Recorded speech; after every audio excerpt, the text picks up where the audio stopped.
নমস্কার।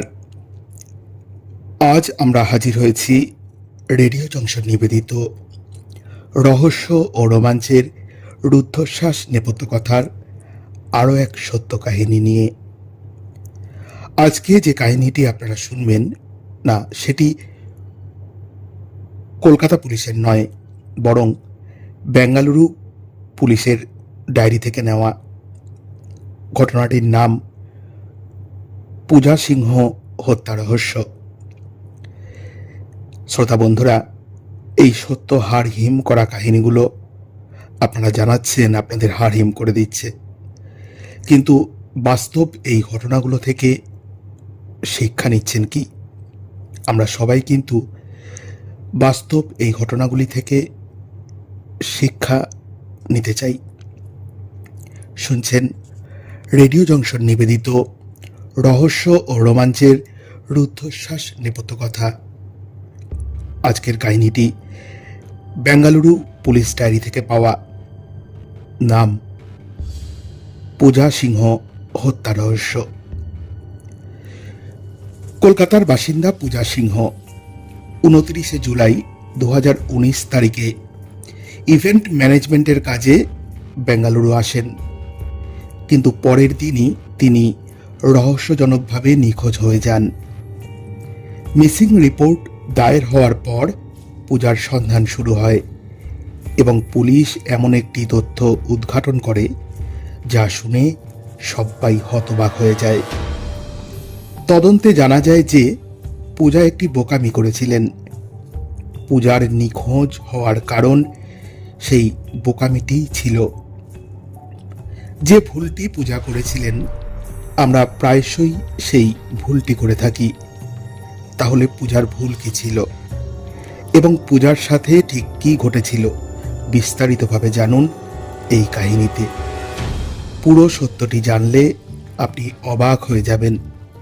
পূজার এই ঘটনা থেকে আমরা সবাই একটি জীবন বদলানোর মতো শিক্ষা পাব। তাই কাহিনীটি শেষ পর্যন্ত শুনুন। 32 বছর বয়সী পূজা সিংহ। কয়েক বছর আগে পূজা মডেল হিসেবে কাজ করতেন। পরে তিনি ইভেন্ট ম্যানেজার হিসেবে কাজ শুরু করেন। পূজার 7 বছর আগে বিয়ে হয়েছিল এবং তিনি তার স্বামীর সাথে কলকাতাতেই থাকতেন। 29 জুলাই 2019 তারিখে পূজাকে কাজের জন্য বেঙ্গালুরু যেতে হয়। প্রোগ্রামটি বেঙ্গালুরুর পাড়াপানা অগ্রহারা নামক একটি স্থানের একটি হোটেলে হওয়ার কথা ছিল। নির্ধারিত সময়সূচি অনুযায়ী 29 তারিখে পূজা কলকাতা থেকে বেঙ্গালুরুর কেম্বাকোড়া আন্তর্জাতিক বিমানবন্দরে পৌঁছান এবং এখান থেকে একটি ওলা ট্যাক্সি বুক করে হোটেলে যান। যখন পূজা বিমানবন্দর থেকে হোটেলে যাচ্ছিলেন, তখন ওলার ড্রাইভারের সঙ্গে পূজার সামান্য কথা হয়। এই সময় ড্রাইভারের আচরণ পূজার ভালো লাগে এবং তারা কথা বলতে বলতে হোটেলে পৌঁছান। পূজা গাড়ি থেকে নেমে হোটেলের ভিতরে যাওয়ার আগে ড্রাইভারকে বলেন যে যদি সম্ভব হয় তাহলে 31 জুলাই সকাল 8টায় তাকে এই হোটেল থেকে পিক করে নিতে, কারণ সকালে তার কলকাতার ফ্লাইট রয়েছে। 1200 টাকায় চুক্তি হওয়ার পর ড্রাইভার সম্মতি দেয় এবং সেখান থেকে চলে যায়। এরপর 31 জুলাই 4:45 পূজা তার স্বামীকে টেক্সট মেসেজে শুভরাত্রি জানান এবং জানান তিনি নির্ধারিত সময় কলকাতা পৌঁছে যাবেন। পূজার স্বামী কলকাতায় পূজার অপেক্ষা করতে থাকেন, কিন্তু পূজা আসেন না। সন্ধ্যা হয়ে যায়, কিন্তু পূজার কোনো খোঁজ পাওয়া যায় না। পূজার স্বামী কাছের বন্ধু ও আত্মীয়দের ফোন করেন, কিন্তু কোথাও থেকে পূজার কোনো খবর পাওয়া যায় না। পূজার কাছে 2টি মোবাইল ফোন ছিল, কিন্তু উভয়ই সুইচ অফ দেখাচ্ছিল। এর ফলে পূজার পরিবারের উদ্বেগ আরও বেড়ে যায়। তারা পূজার খোঁজে ব্যস্ত ছিলেন। তখনই পূজা একটি মেসেজ করেন। মেসেজে লেখা ছিল, আমি হায়দ্রাবাদে আছি, জরুরি কাজের জন্য কিছু টাকা দরকার। একটি অন্য মেসেজের মাধ্যমে পূজা তার স্বামীর কাছে জরুরি ভিত্তিতে 5 লক্ষ টাকার দাবি করেন। এই মেসেজ দেখে পূজার স্বামী তৎক্ষণাৎ তাকে ফোন করার চেষ্টা করেন, কিন্তু মোবাইলটি তখনও সুইচড অফ ছিল। কিছুক্ষণ অপেক্ষা করার পর তিনি মেসেজ করেন যে যদি তোমার টাকার দরকার হয় তাহলে যত তাড়াতাড়ি সম্ভব আমাকে ফোন করো। এই মেসেজের কোনো উত্তর আসে না এবং মেসেজের আদান প্রদানও বন্ধ হয়ে যায়। টাকার দাবি করার মেসেজ দেখে পূজার স্বামী অনিশ্চয়তায় পড়ে যান এবং তৎক্ষণাৎ কলকাতা নিউ টাউন পুলিশ স্টেশনে গিয়ে পূজার নিখোঁজ হওয়ার রিপোর্ট দায়ের করেন। তিনি এই সময় টাকার দাবি করা মেসেজের কথা উল্লেখ করেন। কলকাতা পুলিশ নিখোঁজ রিপোর্ট দায়ের করলেও কোনো পদক্ষেপ গ্রহণ করে না। অনেক দিন পার হয়ে যায়, কিন্তু পুলিশ পরিবারের সদস্যদের কোনো আপডেট দেয় না। এদিকে কলকাতায় পূজার পরিবার উদ্বেগে থাকাকালীন বেঙ্গালুরু পুলিশ একটি ভিন্ন ঘটনাকে সমাধান করার জন্য পরিশ্রম করছিল। যেখানে ঘটনাটি ছিল 31 জুলাই 2019 তারিখে কিছু স্থানীয় মানুষ পুলিশকে কেম্বাগৌড়া আন্তর্জাতিক বিমানবন্দরের কম্পাউন্ডে একটি মৃতদেহ পড়ে থাকার কথা জানান। খবর পেয়ে পুলিশের একটি দল ঘটনাস্থলে আসেন এবং মৃতদেহের তদন্ত শুরু করে। ক্যাম্পাসে পাওয়া মৃতদেহটি একজন মহিলার ছিল, তবে তার মুখ এতটাই খারাপভাবে পিষে দেওয়া হয়েছিল যে মুখের চেহারা পুরোপুরি বদলে গিয়েছিল এবং তাকে চেনা অসম্ভব হয়ে পড়েছিল। মৃতদেহের পাশে কোনো এমন নথি ছিল না যে তার মাধ্যমে তার পরিচয় নিশ্চিত করা যায়।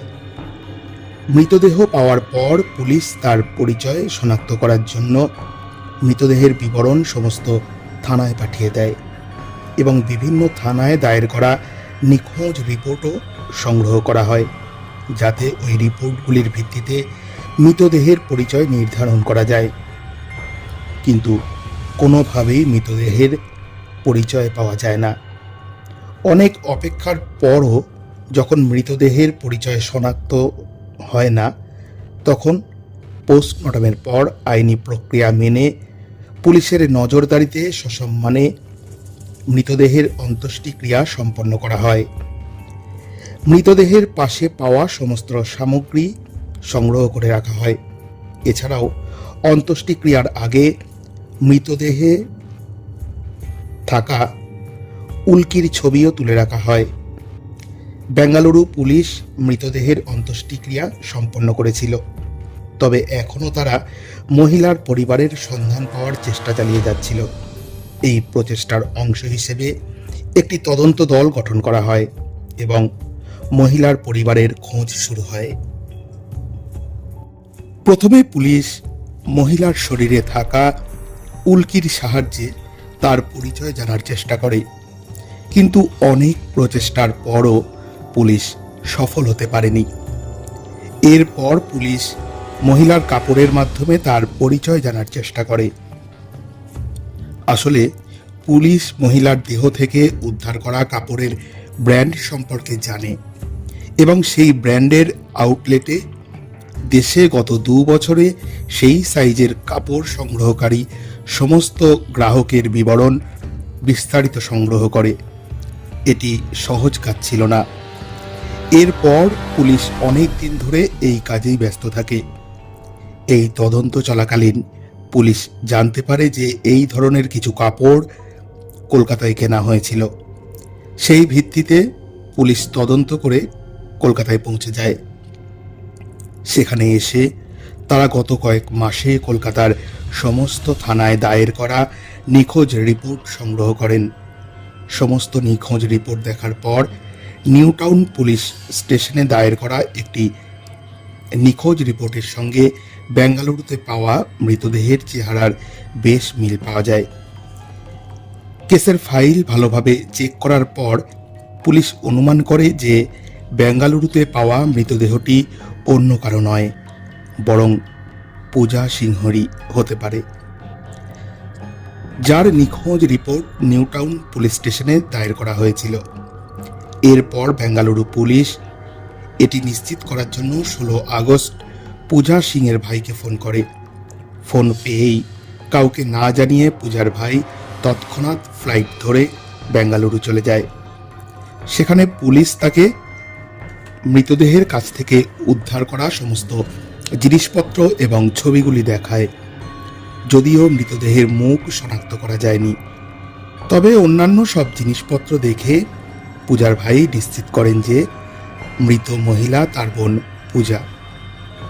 এরপর পূজার ভাই তৎক্ষণাৎ তার জামাই ও বাবাকে ফোন করে এবং এই বিষয়ে জানান।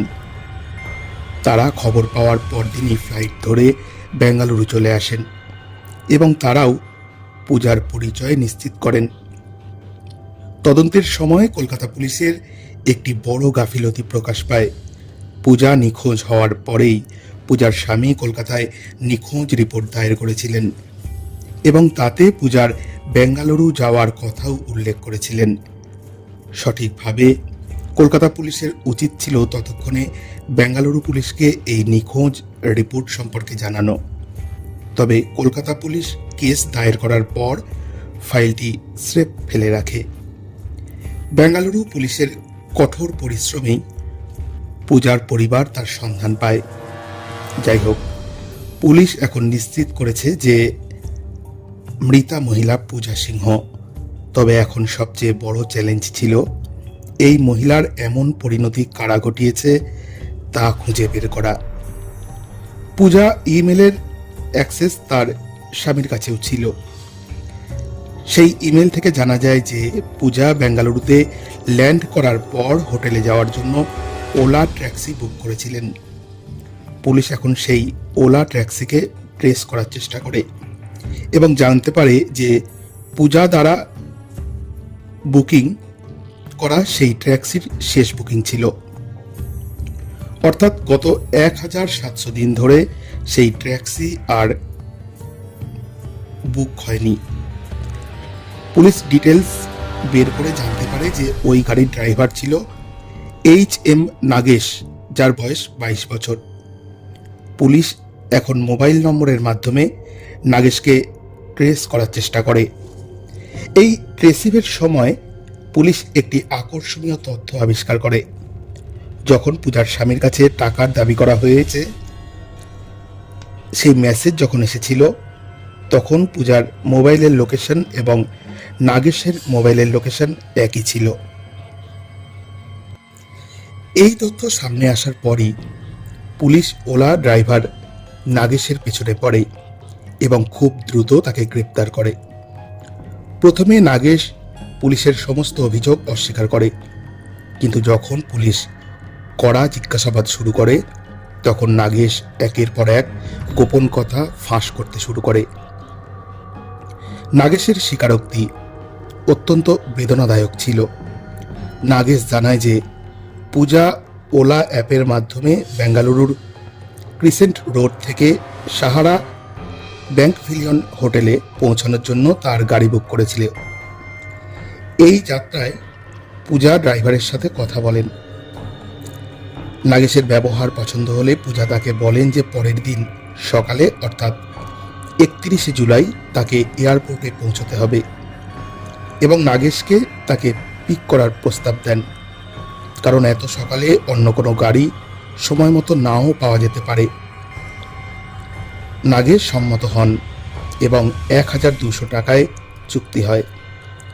এই চুক্তির পর নাগেশের মাথায় খারাপ চিন্তা আসতে শুরু করে এবং সে পূজাকে লুট করার পরিকল্পনা করতে থাকে। নাগেশ মনে করেছিল যে পূজা খুব ধনী এবং তার কাছে অনেক টাকা ও গয়না থাকতে পারে। এই লোভে প্রথমে নাগেশ একটি দোকান থেকে একটি ছুরি কিনল এবং তা তার গাড়ির সিটের নিচে লুকিয়ে রাখল। এছাড়াও গাড়ির জ্যাক রডটি তিনি তার সিটের পাশে রাখেন। এরপর চুক্তি অনুযায়ী নাগেশ তার গাড়ি সকাল 3:45 পূজাকে নেওয়ার জন্য হোটেলে পৌঁছায়। পূজাও প্রস্তুত ছিলেন। তিনি তাড়াতাড়ি গাড়িতে বসেন এবং গাড়ি এয়ারপোর্টের দিকে চলতে শুরু করে। পূজা খুব ক্লান্ত ছিলেন এবং ঠিকভাবে ঘুমোতেও পারেননি, তাই গাড়িতে বসেই পূজার ঘুম চলে আসে। নাগেশ বুঝতে পারেন যে পূজা ঘুমিয়ে পড়েছেন এবং তখন তিনি এয়ারপোর্টের রাস্তা ছেড়ে অন্য এক রাস্তায় গাড়ি ঘুরিয়ে দেন। পূজা ঘুমিয়ে থাকায় তিনি কিছুই টের পান না। এরপর নাগেশ গাড়ি চালিয়ে একটি নির্জন এলাকায় নিয়ে যান। শুনশান এলাকায় পৌঁছানোর পর নাগেশ পূজাকে জাগিয়ে তোলে এবং দ্রুত সব জিনিস দিতে বলে। পূজা যথারীতি বিরোধিতা করে এবং সাহায্যের জন্য চিৎকার করার চেষ্টা করে, কিন্তু চিৎকার করার আগেই নাগেশ তার সিটের নিচে রাখা লোহার রড বের করে পূজার মাথায় জোরে আঘাত করে। রডের আঘাতে পূজা মাটিতে পড়ে অজ্ঞান হয়ে যান। পূজা অজ্ঞান হওয়ার পর নাগেশ তাকে গাড়িতে তুলে কাদায়পনাহল্লি নামে একটি জায়গায় নিয়ে যান। সেখানে পৌঁছে সে গাড়ি এয়ারপোর্টের কম্পাউন্ডে থামায়। গাড়ি থামার পর পূজা পুনরায় জ্ঞান ফিরে পান এবং দরজা খুলে গাড়ি থেকে বের হয়ে টলমলো পায়ে পালানোর চেষ্টা করে। এটা দেখে নাগেশ তার পেছনে ধাওয়া করে এবং তার লুকানো ছুরি বের করে পূজার ওপর একের পর এক আঘাত করতে শুরু করে। ধারাবাহিক ছুরির আঘাতে পূজা গুরুতরভাবে রক্তাক্ত হয়ে যায়। তিনি সাহায্যের জন্য চিৎকার করার চেষ্টা করেন, কিন্তু এত সকালে কেউ তার চিৎকার শুনতে পায় না। পোস্টমর্টেম রিপোর্ট অনুযায়ী পূজারকে অন্তত 22 বার ছুরি মারা হয়েছিল। এত আঘাতের পরও পূজা তখনও শ্বাস নিচ্ছিলেন। এটা দেখে নাগেশ কিন্তু আরো ক্ষিপ্ত হয়ে ওঠে এবং একটি বড় পাথরের টুকরো তুলে পূজার বুকে আঘাত করে। পাথরের আঘাতে পূজার শ্বাস শেষ হয়ে যায়। নাগেশ পূজার প্রাণ কেড়ে নিয়েছিল, কিন্তু এখন সে ভয় পেতে শুরু করে যে পূজার পরিচয় প্রকাশ পাবে এবং সে শিগগিরই ধরা পড়বে। তাই সে একই পাথর তুলে বারবার পূজার মুখে আঘাত করতে শুরু করে। সে পাথর মারতে থাকে যতক্ষণ না পুরো মুখ বিকৃত হয়ে যায়। পূজাকে হত্যা করার পর নাগেশ মৃতদেহটি কাছের ঝোপে ফেলে দেয়। এরপর সে পূজার সব জিনিসপত্র নিয়ে নেয়। নাগেশ আশা করেছিল যে পূজার কাছে লক্ষাধিক টাকা পাওয়া যাবে, কিন্তু পূজার পার্সে কেবল 500 টাকার একটি নোট এবং 2টি ক্রেডিট কার্ড ছিল। এছাড়াও পূজার কাছে 2টি মোবাইল ফোন ছিল, যার মধ্যে একটি অ্যাপেলের এবং অন্যটি ভিভো কোম্পানির। নাগেশ নগদ 500 টাকা ও 2 মোবাইল নিয়ে সেখান থেকে চলে যায়। কাছের মোবাইল দোকানে গিয়ে সে কোনোভাবে ভিভো মোবাইলের IMEI নাম্বার বদলে ফেলে, যাতে চুরির প্রমাণ না থাকে। আইফোনটি সে সস্তা দামে বিক্রি করে দেয়। এছাড়াও পূজার মোবাইল ওয়ালেট থেকে বেশ কয়েক হাজার টাকা নিজের ওয়ালে ট্রান্সফার করে নেয়। এরপর পূজার ভিভো মোবাইল থেকে ভাঙা ভাঙা ইংরেজিতে পূজার স্বামীর কাছে 5 লক্ষ টাকার দাবি করে। ভাঙা ইংরেজি দেখে পূজার স্বামীর সন্দেহ হয় যে এটা পূজা লেখেনি। এরপর তিনি পুলিশে গিয়ে নিখোঁজ রিপোর্ট দায়ের করেন। পুলিশের মতে এই ঘটনা এড়ানো যেত যদি পূজা একটু সতর্কতা অবলম্বন করতেন। আসলে পূজা যখন ড্রাইভারকে সকালে তুলে নেওয়ার কথা বলেছিল, তখন এটি ওলা অ্যাপের মাধ্যমে নয়, বরং সরাসরি কথোপকথনের মাধ্যমে হয়েছিল। পুলিশ বলছে, পূজা যদি এই রাইডটি অনলাইন অ্যাপের মাধ্যমে করতেন, তবে নাগেশ হয়তো এমন কিছু করতে পারতেন না, কারণ এমন পরিস্থিতিতে ড্রাইভারের ধরা পড়ার ঝুঁকি অনেক বেশি থাকে এবং দ্রুত সাহায্য পৌঁছতে পারে, কিন্তু কয়েকটা টাকা বাঁচানোর জন্য বা সকালে দ্রুত গাড়ি না পাওয়ার চিন্তায় পূজা ড্রাইভারের সাথে ব্যক্তিগত চুক্তি করে। এই চুক্তির মূল্য পূজাকে প্রাণ দিয়ে দিতে হয়েছিল। কার বুকিং অ্যাপ এবং পুলিশের পক্ষ থেকেও সবসময় বলা হয় যে কখনোই ব্যক্তিগত চুক্তি করবেন না। এতে আপনি কিছু টাকা বাঁচাতে পারবেন, কিন্তু আপনার ভাগ্য খারাপ হলে নিরাপত্তার ঝুঁকি হতে পারে এবং আপনার সঙ্গেও খারাপ কিছু হতে পারে। তাই সবসময় সতর্ক থাকুন। বর্তমানে নাগেশের কথা বলতে গেলে এই পুরো ঘটনা প্রকাশের পর তাকে গ্রেপ্তার করে জেলে পাঠানো হয়েছে। বর্তমানে তার বিরুদ্ধে পূজাকে হত্যা, প্রমাণ লোপাট এবং ডাকাতির মতো গুরুতর ধারায় মামলা চলছে। 2021 সালে পুলিশ চার্জশিটও দাখিল করে। বর্তমানে নাগেশ জেলের পেছনে শাস্তির অপেক্ষায় রয়েছে। শ্রোতা বন্ধুরা, মুহূর্তের অসতর্কতা আমাদের প্রাণ কেড়ে নিতে পারে। হ্যাঁ, আপনাদের সতর্ক করার জন্যই আমাদের এই রহস্য রোমাঞ্চের রুদ্ধশ্বাস নেপথ্য কথা। কেমন লাগলো আজকের কাহিনীটি? আজকের কাহিনীটি আমরা পেয়েছি বেঙ্গালুরু পুলিশের ডায়েরি থেকে। আপনারা সতর্ক থাকুন। হ্যাঁ, যদি এই কাহিনী ভালো লেগে থাকে অবশ্যই কমেন্ট বক্সে গিয়ে কমেন্ট করে জানান। আমাদের ইউটিউব চ্যানেলটি সাবস্ক্রাইব করে রাখুন। আজ এ পর্যন্তই। আগামী সপ্তাহে আবার আসবো হাড় হিম করা নতুন কোনো সত্য কাহিনী নিয়ে।